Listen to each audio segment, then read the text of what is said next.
bagi wanita yang masih gadis ataupun apalagi yang sudah menikah kemudian yang haid, itu juga tetap dianjurkan untuk ke tempat sholat.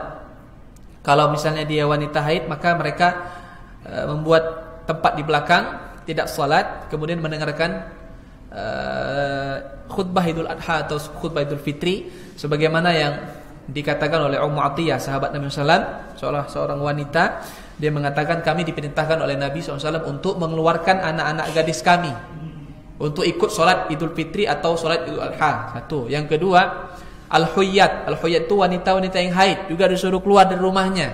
Saking kita ini ingin menunjukkan syiar Islam, kemudian kita menunjukkan bahwasanya kita sedang berhari raya, bergembira, agar kita itu tujuannya selanjutnya adalah menghadiri dakwah kaum muslimin, yaitu menghadiri khutbah, mendapatkan ilmu dan pelajaran-pelajaran serta nasihat-nasihat yang disampaikan ketika khutbah berlangsung. Termasuk juga anak-anak dibawa, ya, anak-anak juga dibawa, sebagaimana yang dikatakan oleh Said Sabiq dalam fikih sunnah ini. Beliau mengatakan khurujun nisa wan sibyan, yaitu wanita dan anak-anak juga dibawa untuk melaksanakan salat Idul Fitri ataupun salat Idul Adha. Jadi diharapkan tidak ada yang berada di rumah, bawa semuanya, gitu ya, karena ini memang sunnah Nabi SAW.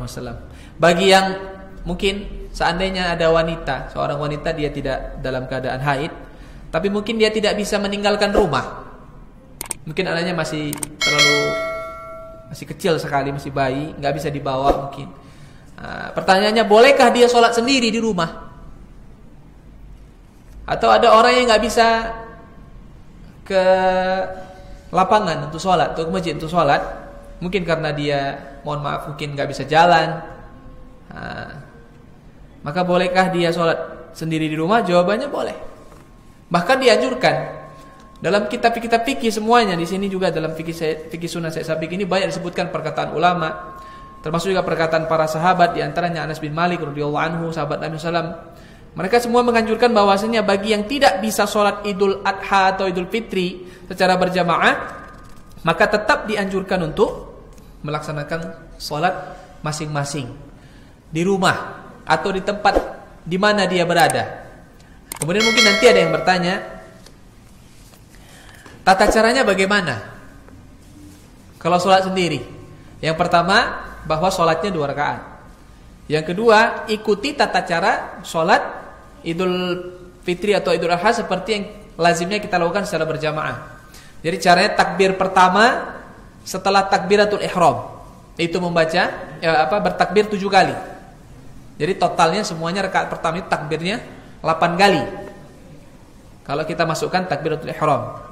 Di antara takbir yang satu dengan takbir yang lain, kalau takbiratul ihram kita baca doa iftitah. Apakah Allahumma ba'id baini wa baina khotoyaya, atau misalnya Allah Akbar kabira, silakan. Tapi di antara takbir pertama, kedua, ketiga sampai yang ketujuh, selain takbiratul ihram itu, maka tidak ada bacaan yang ditentukan oleh Nabi SAW. Hadisnya juga tidak ada, maka kita boleh diam saja. Walaupun ada pendapat dari sahabat Abdullah bin Mas'ud, beliau mengatakan memperbanyak membaca subhanallah, alhamdulillah, la ilaha illallah, Allahu akbar. Tapi itu tidak sampai kepada Nabi SAW.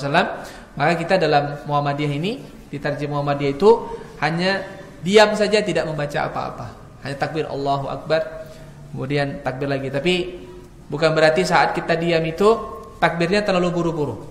Ini juga dianjurkan kepada imam-imam untuk memperhatikan hal ini. Takbir pada rakaat kedua takbirnya 5 kali. Jadi boleh.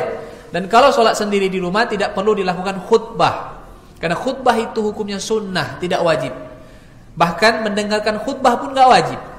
Tapi saya tidak menyarankan ini. Artinya tidak menyarankan kita pulang, karena memang dalam sebuah riwayat yang diriwayatkan oleh Ibnu Majah, bahwa Nabi SAW berkata, Inna nakhtub, faman ahabba an yajlis lil khutbati falyajlis, wa man ahabba an yadhhab falyadhhab. Bahasa Nabi jelas sekali. Sesungguhnya kami akan berkhutbah setelah sholat. Maka siapa yang mau duduk mendengarkan khutbah, silahkan. Dan siapa yang mau beranjak pergi meninggalkan tempat ini, tidak mendengarkan khutbah, juga silahkan.